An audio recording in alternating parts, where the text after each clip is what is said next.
নমস্কার বন্ধুরা, recipe in village style পরিবারে আপনাদের সবাইকে জানাই শুভ বিজয়ের আন্তরিক প্রীতি, শুভেচ্ছা এবং অভিনন্দন। আজ আমরা যে রেসিপিটা বানাবো সেই রেসিপিটা একদম অন্যরকম। আমরা যে গোলাপ জামুনটা আজকে বানাবো সেই গোলাপ জামুনটা আপনারা সাধারণত মাওয়া বা ক্ষীর দিয়েই খেয়েছেন, কিন্তু আজ আমরা বানাবো একদম সুজি দিয়ে। সুজি দিয়ে আমরা কীভাবে আজকে গোলাপ জামুন বানাচ্ছি আপনারা পুরো ভিডিওটা প্রথম থেকে শেষ পর্যন্ত দেখতে থাকুন। চলুন বন্ধুরা, আজকে রেসিপিটা শুরু করি। বন্ধুরা, আজ আমরা যে গোলাপ জামুনটা বানাবো, প্রথমেই বলেছি আজকে গোলাপ জামুনটা আমরা সুজি দিয়ে বানাবো। তার জন্য আমি এখানে নিয়ে নিয়েছি একদম মিহি সুজি 200 গ্রাম। এই 200 গ্রাম সুজিটা দিয়ে আজকে আমি গোলাপ জামুনটা বানাবো। তো সুজিটা আমার একটু হাতের মধ্যে লাগছে, তার জন্য আমি এটাকে শিলনোড়াতে একটু গুঁড়ো করে দেবো। আপনারা চাইলে কিন্তু এটাকে মিক্সিতেও গুঁড়ো করে নিতে পারেন। সুজিটাকে আমি অল্প অল্প করে দিয়ে গুঁড়ো করে নেব।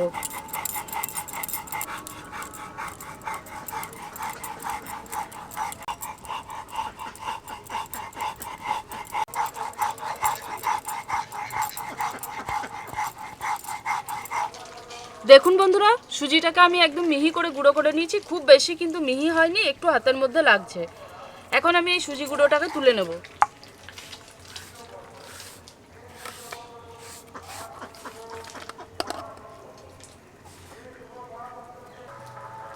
মিষ্টিটা তৈরি করার জন্য প্রথমে আমি চিনির রসটা তৈরি করে নেব। তার জন্য আমি এখানে নিয়ে নিয়েছি 500 চিনি। 500 চিনির জন্য আমি কড়াইতে প্রথমে দিয়ে দেবো আমি এই বাটির মাপ করে 4 বাটি পরিমাণ জল।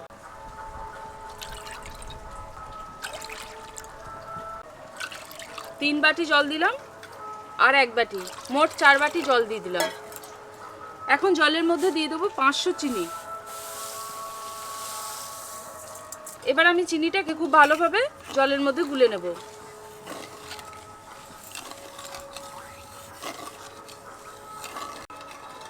গোলাপ জামুন তৈরি করার সময় চিনিটা যখন জলের মধ্যে গুলবো তখন কিন্তু অনবরত নাড়তে থাকবো, তা না হলে কিন্তু চিনিটা কড়াইয়ের তলায় বসে যাবে।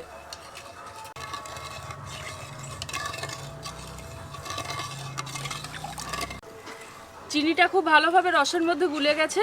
এখন আমি এর মধ্যে দিয়ে দেবো 3টি ছোট এলাচ। এটাকে আমি ফাটিয়ে নিয়েছি, এখন দিয়ে দেবো। এবার আমি রসটাকে খুব ভালোভাবে ফুটিয়ে নেব। গোলাপ জামের রস কিন্তু খুব বেশি পাতলা হবে না, খুব বেশি মোটাও হবে না, একদম মাঝামাঝি হবে। একটু পাতলা থেকে একটু মোটা হবে, তা না হলে কিন্তু গোলাপ জাম যখন আমি রসের মধ্যে দেবো তখন কিন্তু ফেটে যাবে। খুব বেশি রস কিন্তু পাতলা থাকলেই গোলাপ জাম ফেটে যাবে। দেখুন বন্ধুরা, রসটা এখন ফুটতে শুরু করেছে। এখন আমি রসটাকে আরও কিছুক্ষণ ফুটিয়ে কিছুটা ঘন করে নেব। এখন কিন্তু রসটা বেশ অনেকটাই পাতলা আছে। রসটাকে আরও কিছুক্ষণ খুব ভালোভাবে ফুটিয়ে নিয়েছিলাম। এখন কিন্তু রসটা বেশ অনেকটা ঘন হয়ে গেছে। বন্ধুরা, আপনারা কিন্তু রসের কালারটা দেখেই বুঝতে পারছেন রসটা বেশ অনেকটাই ঘন হয়ে গেছে আর বেশ অনেকটা চিটচিটেও হয়ে গেছে। এখন আমি রসটাকে নামিয়ে নেব। রসটাকে নামানোর পর আমি একটা ঢাকা এই রসের উপর রেখে দেব। এবার আমি মিষ্টিটা তৈরি করার জন্য অন্য একটা কড়াই বসিয়ে নেব। কড়াইয়ের মধ্যে দিয়ে দেবো ঘি 1 টেবিল চামচ। এখন আমি ঘিয়ের মধ্যে দিয়ে দেবো 500 গ্রাম দুধ। বন্ধুরা, আমি এখানে যেহেতু 200 গ্রাম সুজি নিয়েছি তার জন্য আমি এখানে 500 গ্রাম দুধ দিলাম। এখন দুধটাকে আমি খুব ভালোভাবে ফুটতে দেবো। দুধটা খুব ভালোভাবে ফুটে গেছে। এখন এর মধ্যে এই গুঁড়ো সুজিটাকে অল্প অল্প করে দিয়ে মিশিয়ে নেব। একসাথে কিন্তু সুজিটা দিয়ে দেবো না, অল্প করে সুজি দেবো আর মেশাবো।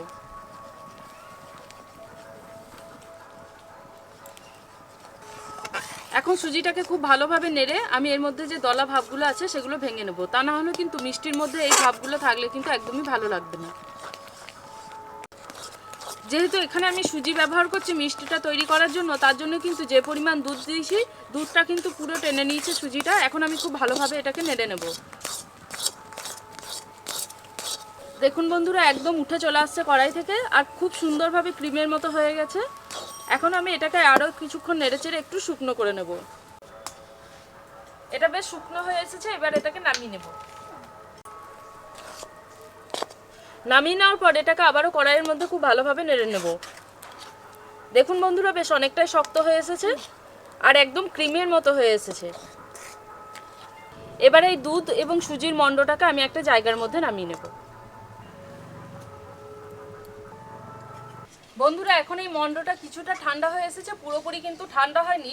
একটু গরম থাকা অবস্থাতেই এটাকে একটু আমি ভালোভাবে মেখে নেব। আমি একটা জায়গার মধ্যে এখন এই মন্ডটাকে নিয়ে নেব। হালকা গরম থাকতে থাকতেই আমি এই মন্ডটাকে খুব ভালোভাবে থেসে নেব। আমি এলাচ গুঁড়ো করে রেখেছিলাম, এলাচ গুঁড়োটা দিয়ে দেব।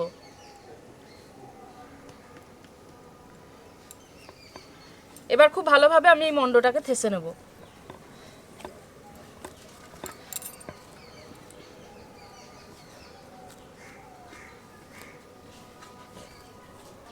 এই মিষ্টিটা বানানোর ক্ষেত্রে মন্ডটাকে যত ভালোভাবে এখন ঠাসা হবে ততই কিন্তু মিষ্টিটা খুব সুন্দর নরম তুলতুলে হবে। যদি দেখেন মন্ডটা একটু বেশি চটচটে হয়ে আছে তাহলে হাতের মধ্যে সামান্য পরিমাণ ঘি নিয়ে মন্ডটাকে থেসে নেবে। দেখুন বন্ধুরা, মন্ডটাকে আমি খুব ভালোভাবে থেসে নিয়েছি, আরও কিছুক্ষণ থাসবো। এরই মধ্যে কিন্তু বেশ অনেকটাই ভালো হয়ে গেছে, খুব সুন্দর একটা ডোয়ের মতো তৈরি হয়ে যাচ্ছে। আরও কিছুক্ষণ আমি ভালোভাবে এটাকে থেসে নেব। হাতের এই অংশটা দিয়ে থাসবেন, তাহলে দেখবেন খুব ভালোভাবে থাসা হবে। সুজির মন্ডটাকে আমি খুব ভালোভাবে থেসে মেখে নিয়েছি। দেখুন একদম ডোয়ের মতো হয়ে গেছে, আর কিন্তু একটুও ফেটে যাচ্ছে না মন্ডটা। আর দেখুন আমি একটু হাতের মধ্যে পাকিয়ে দেখাচ্ছি, খুব সুন্দরভাবে পাকানো যাচ্ছে, কিন্তু একদমই ফাটছে না। দেখুন বন্ধুরা, একদম কিন্তু এই যে গোলটা করেছি সেটা কিন্তু আর একদমই ফাটেনি। এখন আমি এই ডোটা থেকে ছোট ছোট লেচি কেটে নিয়ে মিষ্টিগুলো তৈরি করে নেব। মিষ্টিগুলোকে আমি একটা মিডিয়াম সাইজ দিয়ে নেব, খুব বেশি ছোট বা খুব বেশি বড় করব না।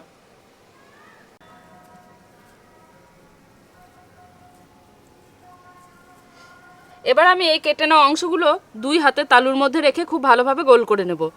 এটা আমি যখন করব এই গোলটা, তখন কিন্তু একটু চেপে চেপেই করব, দুই হাতে তালু দিয়ে একটু করে চাপ দেব, তাহলে কিন্তু খুব সুন্দরভাবে গোলটাও হবে, আর বাইরের যে গায়ের দিকটা সেটাও খুব ভালোভাবে মসৃণ হবে।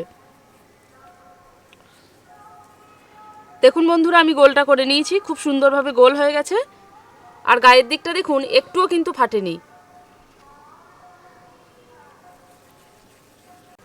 আর দুই হাতে তালু দিয়ে এভাবে চেপে চেপে যদি মিষ্টিটা তৈরি করা হয়, তাহলে ভিতরে যদি কোনো গ্যাপ থাকে তাহলে সেগুলোও কিন্তু পূরণ হয়ে যায়।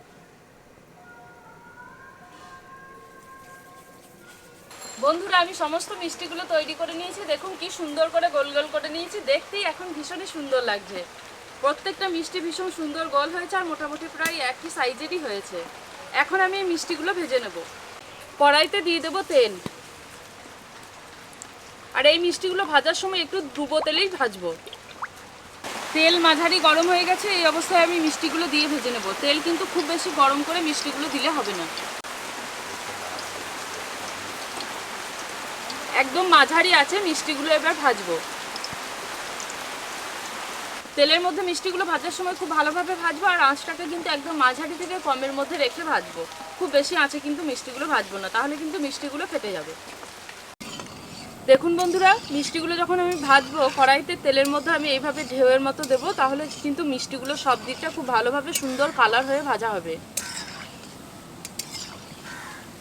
মিষ্টিগুলো হালকা লাল হয়ে এসেছে, আর দেখুন বন্ধুরা, মিষ্টিগুলো কিন্তু আমার একদমই ফাটেনি। খুব সুন্দর করে মেখে নিয়েছিলাম, তাই কিন্তু মিষ্টিগুলো একদমই ফাটেনি। যদি খুব ভালোভাবে মাখানো হয় মিষ্টিগুলো, তাহলে কিন্তু খুব ভালোভাবে ভাজাও হবে না, আর তেলে দেওয়ার সাথে সাথেই ফেটে যাবে।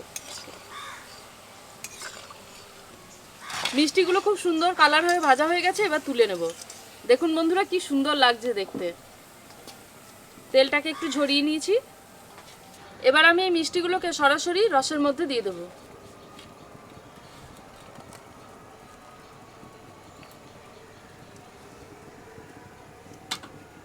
এইভাবে আমি বাকি মিষ্টিগুলোও ভেজে নেব।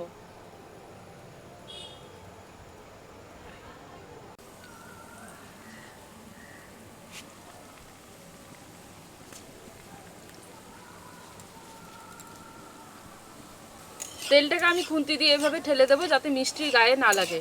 এভাবে তেলটাকে ঠেলে দিলে মিষ্টিগুলো খুব সহজেই কিন্তু কড়াই থেকে উঠে চলে আসবে। দেখুন বন্ধুরা, মিষ্টিগুলো উঠে চলে আসছে কড়াই থেকে। এভাবে আমি নেড়ে চেড়ে মিষ্টিগুলোকে খুব ভালোভাবে সুন্দর কালার করে ভেজে নেব। দেখুন বন্ধুরা, মিষ্টিগুলোর খুব সুন্দর একটা কালার হয়ে এসেছে। এভাবে আমি নেড়ে চেড়ে আরও একটু গাঢ় করে নেব কালারটাকে। মিষ্টিগুলো খুব সুন্দর কালার হয়ে ভাজা হয়ে গেছে, এবার তুলে নেব। মিষ্টিগুলো রসের মধ্যে দিয়ে দেবো।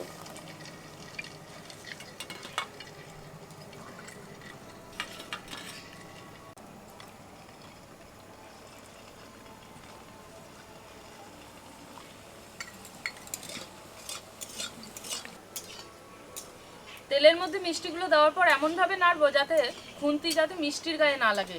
খুন্তি যদি মিষ্টির গায়ে লাগে তাহলে কিন্তু মিষ্টিগুলো ফেটে যাবে। এমনিতেই ভীষণই নরম মিষ্টি, সুজির মিষ্টি খুব নরম মিষ্টি, খুন্তি লাগলেই কিন্তু ফেটে যাবে। সমস্ত মিষ্টিগুলো আমার ভাজা হয়ে গেছে, তারপর আমি এগুলোকে রসের মধ্যে দিয়ে দিয়েছি। এখন এগুলোকে রসের মধ্যে থাকবে প্রায় 2 ঘন্টা। ফিরে আসছি বন্ধুরা 2 ঘন্টা পর। তাহলে এখন এগুলো রসের মধ্যে ভিজে থাকুক। বন্ধুরা ফিরে এলাম প্রায় 2 থেকে 3 ঘন্টা পর। যে গোলাপ জামুনগুলো আমি রসের মধ্যে ভিজতে দিয়েছিলাম সেটা আমি বেশ অনেকক্ষণ, প্রায় 2 ঘন্টা বলেছিলাম, তার জায়গায় আমি 3 ঘন্টা রেখেছি। আপনারা চাইলে কিন্তু সারা রাতও রাখতে পারেন। যত বেশি সময় ধরে এটাকে রসের মধ্যে ডুবিয়ে রাখবেন ততই কিন্তু এর ভিতরে রসটা ঢুকবে আর এত সুন্দর লাগবে খেতে আপনারা বিশ্বাসই করতে পারবেন না। সারা রাত্রি রাখলে তো বেশি ভালো হবে। তো এখন দেখে নেবো গোলাপ জামুনগুলো কতটা সুন্দর হয়েছে। দেখুন বন্ধুরা মিষ্টিগুলো কি সুন্দর হয়েছে দেখুন, একদম রসের মধ্যে পুরোপুরি ভিজে গেছে, একদম রসে টইটুম্বুর হয়ে গেছে।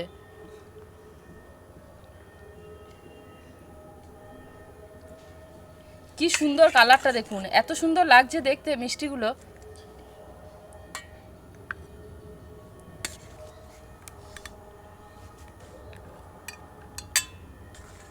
বন্ধুরা প্রথমেই তো বলেছিলাম সুজি দিয়ে কিভাবে আমরা গোলাপজাম বানাচ্ছি, আপনারা দেখুন। তো দেখতেই পাচ্ছেন কি সুন্দর হয়েছে গোলাপজামগুলো দেখতে, আর মিষ্টি কিন্তু একদমই ফাটেনি। যে যে ট্রিক্সগুলো বলেছিলাম গোলাপজাম পারফেক্টলি বানানোর জন্য সেই ট্রিক্সগুলো ফলো করবেন, তাহলেই দেখবেন আপনারাও কিন্তু এই সুজি দিয়ে গোলাপজাম খুব সহজেই বাড়িতে বানাতে পারবেন। তো এখন গোলাপজামগুলো আপনাদের একটু কেটে দেখায়।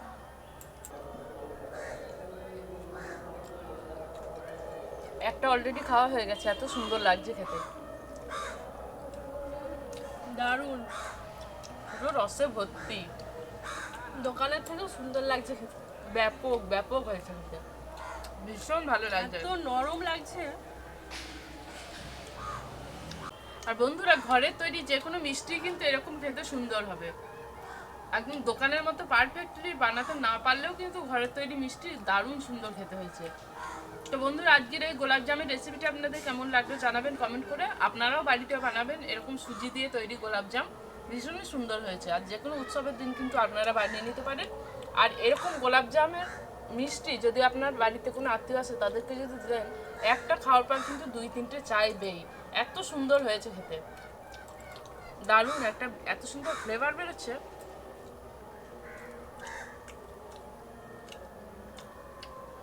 বন্ধুরা আজকের ভিডিওটা আমরা এখানেই শেষ করছি, দেখা হচ্ছে পরের ভিডিওতে নতুন ধরনের রেসিপি নিয়ে। তো আমাদের ভিডিও আজকে সুজি দিয়ে তৈরি গোলাপজাম কেমন লাগলো জানাবেন কমেন্ট করে, ভালো লাগলে কিন্তু অতি অবশ্যই লাইক করবেন এবং শেয়ার করবেন।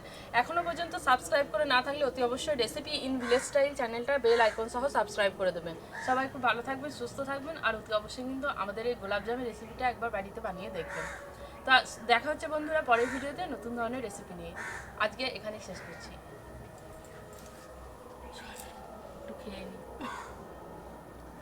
অনেকগুলো খাই না, শেষ, অনেকগুলো খেলাম।